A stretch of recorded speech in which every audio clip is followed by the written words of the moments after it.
Hi, in this video, I am going to show interesting data sources for image classification and object detection task. Now, typically when we talk about image classification, a lot of data sets that we get easy access to are typically toy data set or kind of hello world data set like cats and dogs or MNIST or fashion MNIST or flowers data set. If you want other data sets that are pretty large in size, we need to go to multiple websites. We need to download it and upload it into an environment. This becomes a complex activity because you need an intermediate storage. So I'm going to show how we can get access to some of the latest and greatest data sets, and pretty easily you can call it within your Python environment and you can get started. I'll show how to do that, but I'll first show the two sources that I'm talking about. The first is TensorFlow datasets. Now, TensorFlow datasets, if you search for TensorFlow datasets and go to the catalog, they have a rich set of datasets. If you see on my left-hand side, you have audio, image, your audio dataset, your image dataset, and then your image classification dataset, object detection dataset, question answering, translate, video. There are plenty of datasets that you can use for your deep learning task. So when we talk about image classification, they have close to around 40 or 50 data sets, starting from the simple ones like MNIST, Fashion MNIST, and all, to pretty complex ones like ultrasound data set, or they have the malaria data set. You can see they have a huge list of data set over here. For example, if you take the malaria data set, it talks about cells that contain infected by malaria or not. So it looks like these are uninfected blood cells. These are infected blood cells of malaria. So you can easily call this data set directly into your notebook file, and you can use it as a NumPy array or even like a TensorFlow data format, right? You can use it within TensorFlow and also outside of TensorFlow. That is the best thing. It's not bound to TensorFlow. So, wow, the only thing you need to know the data set you want to call. In this case, it's malaria. Similarly, you have MNIST, which we typically use, or you have the Oxford Flowers 102 data set. You have the Stanford online products data set. There are plenty of data set. You can go and search the image classification or the images itself or the object detection. Even for object detection, they have good data sets that you can use. This is one website. I will show how to do that in Python quickly. The second one is OpenML. So OpenML is an OpenML dataset website where you can go and search for your data. And specifically, if you want image dataset, you can just type for image. And basically you can see that there are some multiple image data sets where they are natural scene images, and if you go down you have faces, you have plenty of your Hollywoody faces, and you have you missed faces, curved, and all this data set that you can use in your image classification task, or even you can label it and use in object detection task. These are two websites. I'm going to show how you can easily integrate into your Python environment. So first let me start with TensorFlow dataset. So for TensorFlow dataset, what I'm doing is I'm importing NumPy and I'm importing TensorFlow underscore datasets as TFDS. So this package will allow us to access the TensorFlow dataset directly without even downloading and uploading it. And you can use any of the datasets that are given over here. The only thing you need to remember is, in this case, I'm going to download the malaria dataset. So let me go to image classification and let me go to the malaria dataset.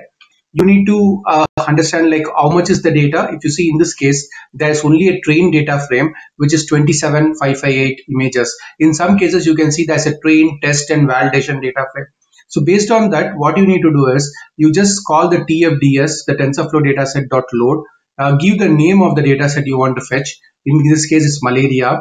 And what I'm doing is I'm telling with the information is true. That means like just give the info about the data set as well. So when you print info, it will give you all the information on what is the image size, what is the number of classes and everything. You want with supervised or no. As supervised will also give the labels. And in this case, I have only train frame. I'm telling split train. It will give me the info data set, info frame, which contains the info and the data sets itself. If you have train, test, and validation, the data sets will be a list of the three data frame. Here I have already run it, and you can see once I run it, this data set will get downloaded into your local environment. So basically here it shows all the statistics of the download. You can basically see the download is completed, it extracted, and here you can see around 27,558 images were extracted. and finally it converted it into a TF record format, and that file is stored in this particular location, root TensorFlow dataset malaria 1.0.0. So if you want to use this dataset outside of your Colab environment or process, you can just download this TF record format and you can use it. Now, the TFDS, that is TensorFlow datasets, also provides a mechanism to visualize what is there in the data. So what you can do is you can again like load the data set. You can just put like the default settings. Only thing is remove as supervised equal to true, because when you are visualizing, it does not expect except the supervised parameter to be true. Maybe they will change it in the future. Once you have it, you just tell like TensorFlow dataset dot show examples of that info object and the training data frame, that is the actual data set. Now, before going there, if you want to see like top, we kind of said with info equal to true, right? And we assigned it to an info object. If you print info, it will show you details about the data set. The data set has total 27,558 samples. The number of classes is 2. So it will show you details about that particular data set. Now, in this case, what I'm going to do is I'm going to run this so that we can see the output of that particular, what are the images are there. We can see some samples. So here you can see like there are two classes. One is uninfected blood cells with malaria, and then there are infected blood cells with malaria. So these are some of the sample images that you can visualize. Now, one more aspect is by default, TensorFlow datasets gives you output in the TF data format. So if you're using it within TensorFlow, it's pretty convenient. You can just set your batching parameter and you can fetch the data, you can shuffle it and do whatever you want. But if you want to use this outside of TensorFlow, say I want to use it within scikit-learn or I want to use it within PyTorch. So what we can do is we can easily convert this TensorFlow dataset to a NumPy format. So for that, what we are doing is we are loading the dataset as it is. Here, instead of malaria, I am using FashionMNest, and then I'm setting all the parameters. Now FashionMNest has both train and test parameter. So what will happen? The dataset's output will return two lists. Dataset of 0 will be train and dataset of 1 will be test. And then I'm setting batch size equal to -1. This is very important if you want to convert to NumPy format. So when you set batch size equal to -1, all the data that is there with this particular dataset will come into your RAM, come into your memory. So once you have the data in the memory, what you can do is you can just use tfds.asNumPy to convert it into a NumPy format.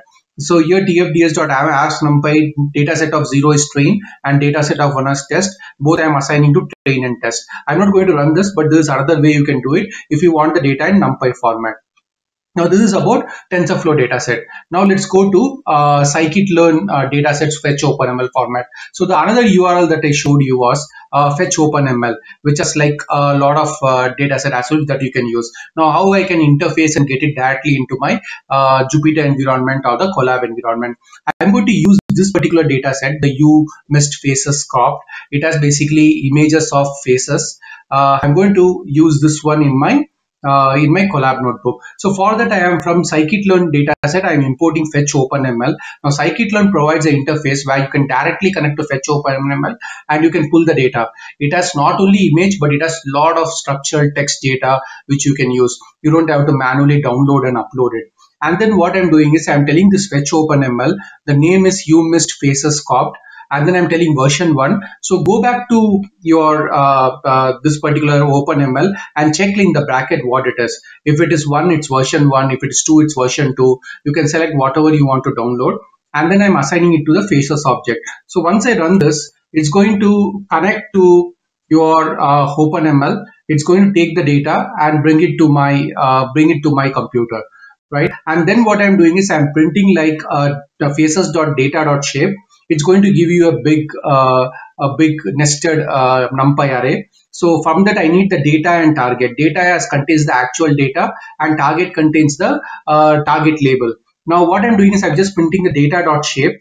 So this data.shape tells me there are 575 images and each image is of 10,304 pixels. And the target gives me the target class. There are total 19 target class for this, right? Now what I'm doing is I'm going to just randomly pick some samples and visualize it. So for that, I'm importing matplotlib. I'm using NumPy. I'm just generating a random number between 1 to 500. So I'm just going to randomly pick some images and then I'm going to display it. I'm picking 6 images. So that will be randomly done by the random generator. And then I'm taking the faces.data, giving the index. So if between 1 to 500, if selects 250, then I am taking the 250 data and then printing it. And if you see on the top, the data was of 10,000, the image was of 10,304 pixels or something like that.